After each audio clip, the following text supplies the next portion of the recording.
During the Korean War, when all countries took neutral positions against the Sino-Japanese War, only the Soviet Union chose to help us. In 1937, Japan bullied us because of the number of their planes, and we only had more than 30 planes left after the Battle of Songhu.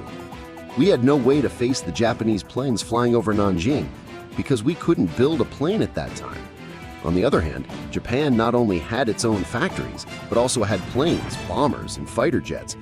At that time, the Kuomintang was full of players from all over the world. Britain and France pretended to be blind and did whatever they could. The United States shouted neutrality but secretly sold oil to Japan. Just when we were about to be crushed, the Soviet Union reached out to us. It was the first and only 10-to-10 country that wanted to help us at that time.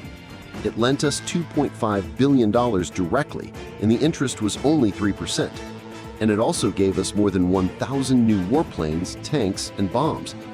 In early 1938, we received 565 planes and more than 800 cannons from Wuhan. The Soviet Union was afraid that we wouldn't be able to operate new warplanes, so it sent more than 2,000 Soviet pilots. They took off their military boots, put on volunteer embroidered banners, crossed the Tian Shan Desert, and fought in China with their heads held high. And they really wanted to help China. On February 18th, 12 Japanese planes were shot down in half an hour, and the Japs didn't dare to show their heads for a month. On April 29th, the day of the Japanese emperor's birthday, they took action on a good day. On May 31st, they shot down another 14 warplanes, and they only lost 2 warplanes on their side. The tactics were so cruel that the Japanese army was afraid of the cold. Later, the Soviet Union brought all the Hwanghae 15, Yanzi 16, and Yanzi 16 from their own country. One was stable and the other was fast. The Japanese 960 warplane, the bomber Captain Kirishenko, escaped from the residential area in 1939 with a fire-breathing warplane and chased into the Yangtze River in Chongqing. When the bodies were picked up, the people of Wanzhou cried. Later, a pair of Chinese mothers and sons worked for him for more than half a century. To this day, the flowers in front of us are still in full bloom, and there are 211 people like him in the sky of China.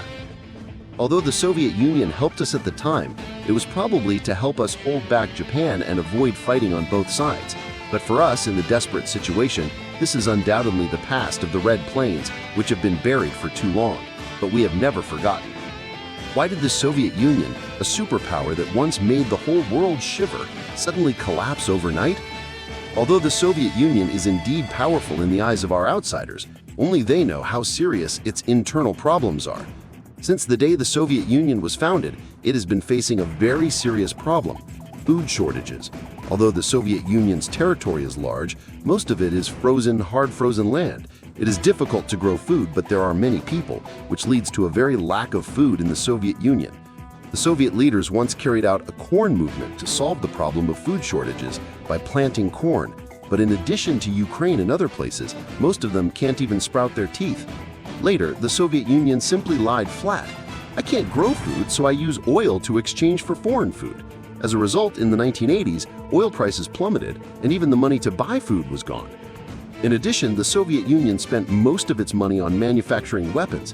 At the peak of the Soviet Union, there were 45,000 nuclear warheads, enough to blow up the Earth several times. On the other hand, even the TV and washing machine can't be made by themselves.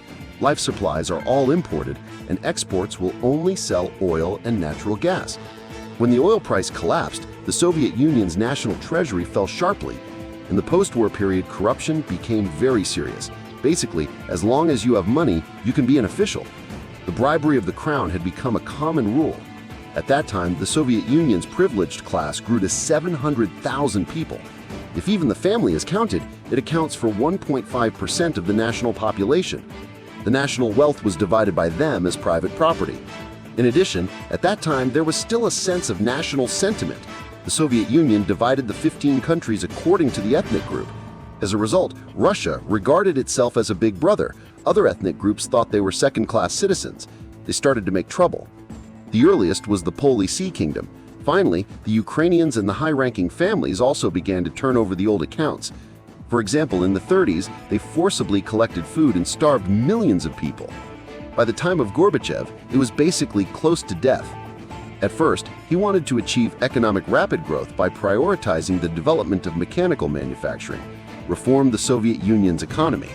As a result, not only did it not succeed, but it also increased the supply of materials. He saw that this was not good. I don't understand the economy. Why don't I rectify politics? He directly canceled the Soviet Union's leadership, began to implement multi-party system and presidential system, and launched a public movement. That is, to allow the media to criticize the history of the Soviet Union. This led to a deluge of exposures of Stalin's crimes. The moral authority of the Soviet Union collapsed completely. The stupidest thing is that he took the initiative to fire 80,000 military commissars, let the Soviet Union completely lose the gun. By the time of the 8/19 incident, the military officers were all dead. He didn't even have the ability to protect himself. In addition to this, the Soviet Union and the United States held a military competition. The Planet Star War plan has burned 8% of GDP. When fighting Afghanistan, I thought I could fight quickly. As a result, there was no result for 10 years. The money was burned and the lives of young soldiers were wasted. The oil revenue was in a section and the military expenses couldn't be squeezed out. I can only watch the empire fall apart. On December 25, 1991, the Soviet president announced in a national speech, the Soviet Socialist Republic of the United Nations ceased to exist. A superpower disappeared without a sound. There was no foreign enemy in the West. It's just that you've lost yourself.